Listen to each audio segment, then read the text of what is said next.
everyone. Hello, everyone, and welcome to this afternoon's presentation of the findings of the briefing paper on our latest survey, the findings of our latest survey, quarterly survey on the conditions for North-South and East-West cooperation. And this is the 17th quarterly survey now, and that we've been running in this series.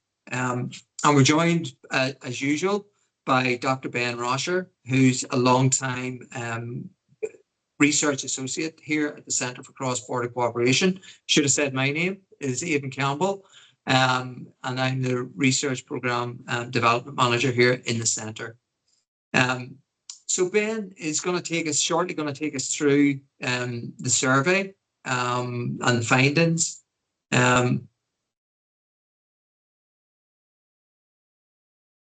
When I find this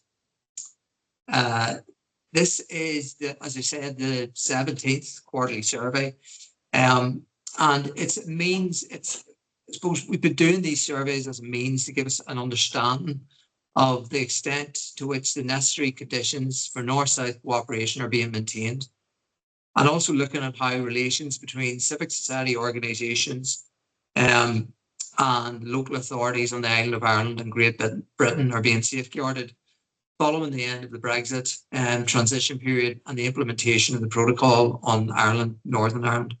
And this survey covers the period from the 1st of January 2025 to the 31st of March. The survey itself was open slightly longer than that. It was opened it opened on the 28th of March, and responses were open until the 11th of April. So the survey is aimed at civil society organisations in light of the fact that the exercise on looking at North-South cooperation undertaken in 2017 by the UK and EU may have overlooked some of the cooperation they're involved in. And that document and that review said that further areas of informal, local and community level cooperation may not have been captured by this exercise. And that importance of local community and local authority informed cross-border cooperation was missed during the mapping process. And that's why our survey targets civic society and local authorities rather than a wider constituency. So, as always, we always say it at this point in these briefings, we're enormously thankful, and we really do have to emphasise our thanks to those people who've responded to the survey, especially those people who have responded in previous quarters. The context is changing all the time, and we need your ongoing help in responding to future surveys so that we can raise the issues that are important to you. We always say that this is a marathon, not a sprint. Obviously, this quarter has seen continuing work on the reset between the UK government and the EU, and that has implications then for relationships North-South and East-West, which Ben will pick up in more detail when we go on to his presentation when he presents the in-depth findings of the survey. And obviously all of this affects the work, the cross-border cooperation that groups on the ground are involved in, whether North-South or East-West. So in terms of how your responses are used, the information the survey provides is used by the Centre for Cross-Border Cooperation as we work with other organisations to protect North-South and East-West relations and cooperation, not least through the ad hoc group for North-South and East-West cooperation, which the Centre coordinates. This information is important. The information that you provide is used to raise issues with the UK and Irish governments. And our aim always is to find solutions to any obstacles or challenges that might be emerging and to flag up potential issues that might become problems in future if not addressed. So at this point, I'm going to hand over to Ben to take it away and to sort of give us a deep dive into the data and talk us through the results of this survey and the findings. And Ben, if you want to give me a shout when you want me to move on the slides, please. I will do. All right, thank you very much, Aidan. So hello everyone. It's nice to be back and able to talk to you about the general overview of the results from our 17th quarterly survey on the conditions for North-South and East-West cooperation. Fuller analysis will shortly be available in the research briefing, which will be out on the website. Today, as ever, I'm going to give an explanation of the data and a breakdown on the response to this survey before heading into the substantive parts of the analysis, which focus on the experiences and perceptions of cross-border contact, cooperation and collaboration, both in the North-South and East-West dimensions. So if we move on to the next slide. There we go. So this round of the survey, 74% of respondents have completed at least one previous round of the survey. And that we are now on the 17th. The survey has been repeated every quarter since this first quarter of 2021. And because we have such a high number of repeat respondents, as Aidan said, it's a marathon, not a sprint. Because you guys keep coming back to us and developing on what's happening on the ground, we can now infer with a good degree of consistency the views and experiences of the protocol, the Windsor framework, the general post-Brexit landscape with a good degree of clarity. These insights are further developed through the inclusion of qualitative responses, and these allow for more nuanced and granular insights into how respondents are experiencing the change in political, social, regulatory, and material conditions for North-South and East-West collaboration, and suggestions for ways to improve these environments. And this information has proved invaluable in painting a more detailed picture for the current context for cross-border collaboration. And as Aidan said, these don't just stay with us, they do get fed up into other committees, to the Northern Ireland Affairs Committee. They are used to inform policy, so please do keep giving us your thoughts. As always, it should be appreciated that the respondents have to this and all surveys, all rounds of the survey, have a wealth of insight, experience and expertise in cross-border cooperation, and the results are presented with that in mind, that these are expert practitioners in the field who are giving us these insights. So the data, just next slide please, Aidan. Thank you. So the data for this round of the survey has been collected via self-selected respondents between the 28th of March and the 11th of April. We've got 34 responses in total, and as I say, 74% of respondents have reported they've completed at least one previous round of the survey. This time around, 47% of respondents were based in the Republic of Ireland, and 38% are based in Northern Ireland, with 15% having a presence on both sides of the border. So there remains a reasonably equal balance between the two jurisdictions. And then next slide, please. So in this quarter, between January and March 2025, 74% of respondents have had meetings with organisations in the other jurisdiction on the island of Ireland. And 92% of these respondents reported that meetings with organisations in the other jurisdiction discuss challenges to cross-border cooperation on occasion for 48% and to a significant extent for 44%. And this is more than we've seen in recent surveys and something to be monitored going forward. So while it's welcome that dialogue is open and issues are being discussed, it is nevertheless concerning that so much time and effort is being spent on attempting to resolve issues primarily arising from Brexit and potential divergence between North and South. In terms of this quarter, and this will be a common theme through this survey, the nature of the challenges were varied, and they touched on issues such as funding, frontier workers, and tariffs. But the dominating sentiment we've got is concern around President Trump and the tariffs that he's levied on the EU, and so Ireland and the UK and so Northern Ireland. And one respondent said that Trump's tariffs and that the EU and UK have different tariff rates imposed is likely to be a high-profile issue in the coming months. At present, 82% of respondents are involved in cross-border collaborations with a partner in the other jurisdiction. However, this quarter, only 38% of respondents presently engaged in North-South cooperation reports they were in receipt of funding for those projects, and most of that funding came from the Irish government. If we look now on the next slide towards the North-South political context, 27% of respondents believe that it's improved on the previous quarter, with 59% saying it's stayed more or less the same. And when we asked respondents to develop on these answers, again, many pointed to President Trump's tariffs and particularly the difference between the UK and EU as adding uncertainty to the political situation.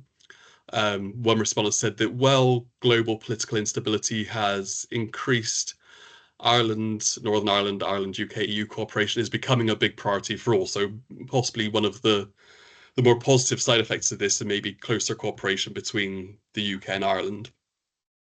Looking towards the social context on the next slide, 68% of respondents say that the social context has remained on the previous quarter, and 24% say it's improved.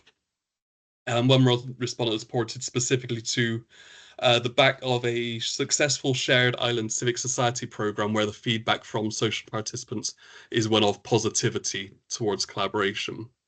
If we move forward again to the regulatory context, 77% of respondents say that it has remained the same compared to last quarter, with 15% saying it's deteriorated. And again, this is primarily due to the tariffs that Trump has leveraged on the UK and EU. However, one respondent pointed to the DBEC summit, which brought to the fore the need for collaboration across energy, infrastructure, renewables, connectivity, and a joint investment proposition. And now just turning towards the North-South material context in the next slide, 74% of respondents believe that it is the same as the previous quarter, and 15% say that it's deteriorated. Again, the reasons for this tend to point towards broader geopolitical instability and Trump's coming from America rather than anything primarily to do with UK-Ireland relations. If we move now towards the East-West context for contact and collaboration, this quarter only 50% of respondents reported having meetings with organisations in Great Britain. 59% reported that meetings with partners in Great Britain discussed challenges to cooperation, either on occasion for 41% or to a significant extent for 18%. And challenges in this case were predominantly focused on issues in accessing funding for collaborative projects, with one participant saying that different legal frameworks plus devolution mean that Northern Irish specific policy responses are necessary for these particular issues. This quarter, 50% of respondents say they are currently involved in collaboration with a Great Britain-based organisation, but only 39% of respondents currently engaged in East-West collaborative projects report that their organisation was in receipt of funding specifically for those projects. If we look now towards the perceptions for the contextual environments, the next slide looking at the political context, 41% of respondents believe that the political context for East-West cooperation has remained the same on the previous quarter, and 27% say that it's improved. That's contrasted with 24% who say it's deteriorated, so it is something of a mixed picture at this point. When we've asked people to expand on their experiences of the political context, respondents indicated that Trump's tariffs alongside wider global instability were causing concern. One respondent said that the new UK government and global political instability creates the need for improved cooperation. And another said that the UK tariff advantage may make senior politicians slower to engage with the EU.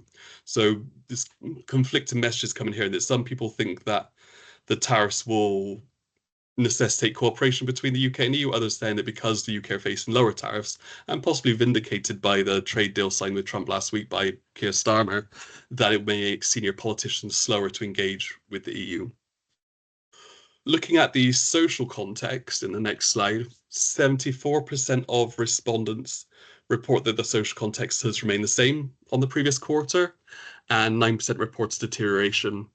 When we've asked people to develop on their experiences of the social dimension this quarter, one respondent said that communities are always eager to connect with one another. It's the availability of resources that support this collaboration are essential to the success of such initiatives. So again, the willing is there, but the funding is something that's still posing a challenge to realise these objectives. Looking on the next slide towards the regulatory context, 79% of respondents say that it has stayed the same over the last quarter, None reported improvement, while 12% say it has deteriorated. One response said that it is difficult to say for definite, but I think for Northern Ireland, small, medium enterprises, Windsor Framework has posed challenges. And another has lamented that complications from US tariffs will complicate supply chain, especially in the context of the Windsor Framework. And I think this is something we are likely to see facing some pressure and some strain come down the line. Looking to the material context, 68% report that the material context has remained the same on last quarter, with 18% saying that the context has deteriorated. And as has been a very common theme through this survey, one respondent reported the challenges associated with the Trump tariff factor and the uncertainty surrounding it is causing issues certainly in future planning for East-West cooperation and collaboration. Now, if we just look towards the next slide, in addition to these sort of more contained questions, we asked people for any experiences or perceptions they've had over the course that we've not yet covered or which require further development. And there are more of these in the report, which will be available on the website. But just to pick out a few highlights that speak towards the broader themes and experiences. One person said that the double whammy of Brexit and Trump creates a minefield to navigate through. Another has said that response to Trump tariffs has well-publicised risks for Northern Ireland and the Windsor Framework. Republic of Ireland and UK need to work with the EU, and that's critical to minimise the impact of the tariffs. And another has said, on both sides of the border, a hard border enforcement for people is becoming a brutal reality. And so this is moving away from tariffs to more sociological and police issue.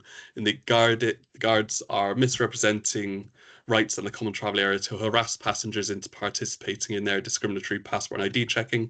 There are also border checks on people east to west, i.e. at ports, and the introduction of the ETAs, the electronic travel authorization, will open the door in the north for immigration checks, racial profiling, and the increased use of immigration detention at Larne House.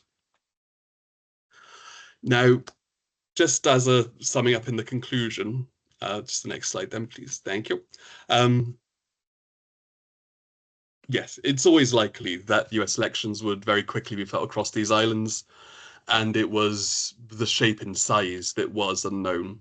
And while the Trump administration remains, let's say, reliably unpredictable, we can already see that, possibly even before the chance that tariffs have managed to take effect on a practical level, effectively they're already a deep cause concern, not least because Ireland, as part of the EU, is facing 20% tariffs, while Northern Ireland only faces 10% tariffs as part of the UK.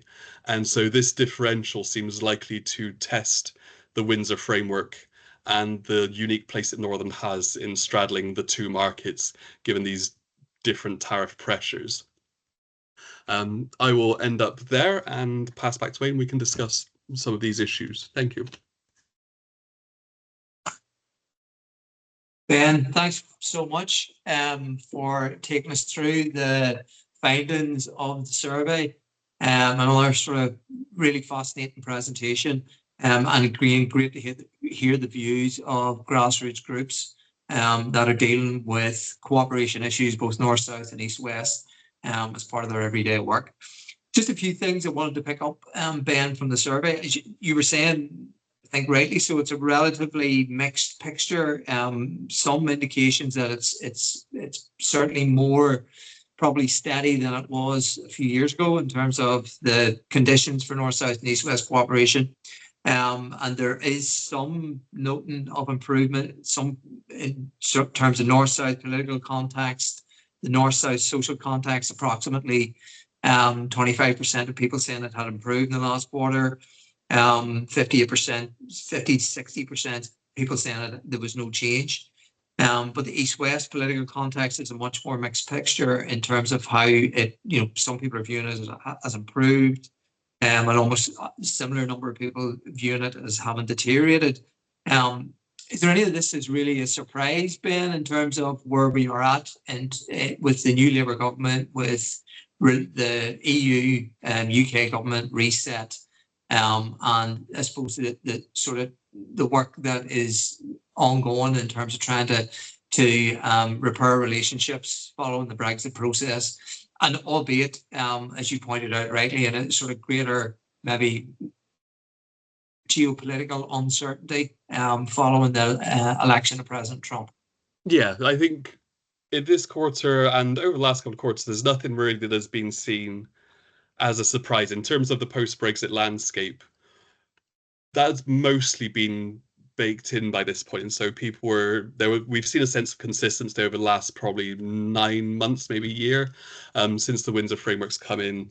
The new Labour government have had 9 months at this point, and so there's been a sense of continuity there. We've also had Stormont back now for a year. And so there's been a sense of continuity that had been missing kind of between 2021 2023.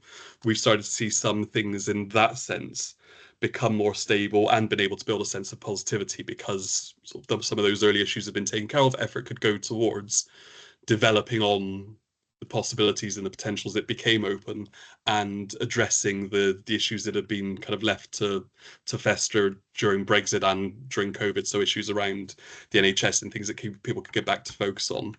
I think one thing that we need to wait and see is how Starmer's reset with the EU goes and how that turns out, particularly compared to the trade deal with the US and which direction the UK takes in those relationships. But everything does for this quarter sit very much under the shadow of America and what Trump is doing on any given day and how that impacts sort of Europe, the EU, the UK, Ireland as a collective European bloc, and how it impacts on the UK specifically as somebody not, or as a bloc not within the EU, and how that can possibly insert some tension into those relationships, particularly given the unique place of Northern Ireland. Okay, but I'll come back maybe to the question of President Trump and tariffs and how it's going to impact relationships or has the potential to impact relationships. So one other thing I wanted to pick up with you first was just another issue, I suppose, around we've seen, I suppose, high level, this reset. You had Prime Minister Starmer going to a meeting of EU leaders in February to talk primarily about defence issues. Well, certainly the meeting with the EU leaders was focused on defence issues. And then you had a meeting between the UK government and the UK and Ireland government summit in March. So at that sort of high level, political level, there are, obviously the mood music is changing, the optics are changing, but maybe we aren't seeing such a huge impact coming through in terms of our survey. And I noted in the comments there, people are pointing to the introduction of ETA, issues around, movement across the border, issues around human rights and, racial profiling, people's concerns around that. So would it be fair to say that maybe that the high level political mood music isn't maybe translating into practical effects on the ground that are addressing what the issues that people are seeing on a day-to-day basis, either crossing the border, north, south, or east, west? Yeah, I think that's absolutely fair. And I'm obviously not privy to what's discussed in those high-level meetings. And whatever is discussed will take time to filter down sociologically and filter down into everyday practice. And it's whether that is actually helpful. I mean, we've known for years that electronic travel authorization was going to cause issues in terms of north-south travel. Tourism Ireland particularly have been very vocal about the issues that it poses for tour operators in Northern Ireland, healthcare workers, healthcare unions, employers. There's been a lot of lobbying to try and get these things mitigated in the context of Northern Ireland, which has by and large fallen on deaf ears. The Conservative government were not in a disposition to try and make any special carves out, and Labour don't seem to be either. And so I think there's the issues we face are the difference between the ETA at a policy level and how it's designed to work, and then the ETA at a practice level. And there are, in practice, some quasi-official carve-outs. And I think it was in the last government we put an official question in, a parliamentary question in, and so the checks on the border are still officially not going to be happening, which does mitigate the damage somewhat. And so, but it means there are more in-country checks in terms of checks happening in Northern Ireland. And we also know from Operation Gull in the Republic of Ireland that these checks do still get conducted, even if they're not in line with policy. So it's something that is certainly of concern and needs to be monitored going forward. Okay, thanks for that, Ben. And finally, then, I suppose to turn to the other issue that was coming through in the questionnaire or in the responses to the survey was around President Trump, tariffs, geopolitical uncertainty. Technically, I suppose the Liberation Day, as the president had termed it, didn't happen to April the 2nd, which is outside our period. But yeah, obviously, there was still a lot of talk about tariffs. Tariffs have been introduced on Canada and Mexico before that, and obviously people knew it was in the ether. Plus, people were completing the survey until the 11th of April. So obviously, it's still a hot topic. Was a hot topic at that time when the survey was being completed. But I suppose the concern being expressed then around the differential tariff rates, how those will apply, how they'll continue to apply, how they might affect Northern Ireland's position straddling the UK and EU markets. And I suppose it's the instability and uncertainty that's causing, and how it may potentially impact on EU, UK, Irish governments, Northern Ireland Assembly relationships and connections, I suppose. And that general sense of, I think, as you put it, what's going to happen on any given day, we're unsure of in terms of whether tariffs will go up, go down, be taken on, a 90-day stay put on them.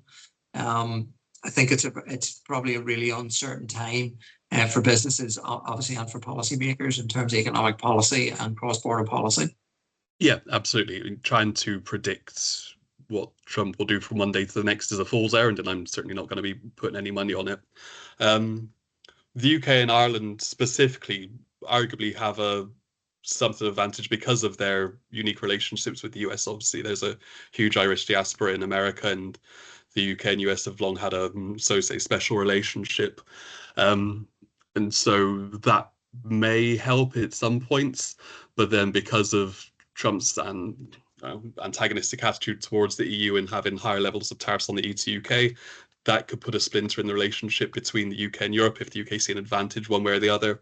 And I think because we've had response in the survey both ways, in that some people expect Trump's actions to force the UK and Europe closer together, whereas others think that because the UK are being treated slightly more preferentially, it may make them slower to engage the UK.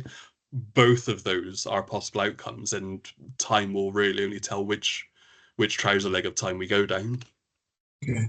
And I suppose just highlights the importance of continuing to monitor how these impacts are, Yeah, absolutely. This is why we keep saying the survey is a marathon, not a sprint, because things do change, because this isn't static. We need you to keep giving your responses so we can adjust our policy recommendations in light of what is actually happening, and rather than trying to speculate too much. Absolutely. So Ben, I think we'll end it there for today, and just all remains is to thank you for doing your analysis and for presenting the findings today. The results, the policy briefing in this survey and the recording will be up shortly on the Centre's website, and we would encourage people, as Ben has said, to keep on engaging with the survey and sharing your thoughts and views with us so we can feed those through to policymakers. So again, thanks for your time and thanks for tuning in. Thank you very much.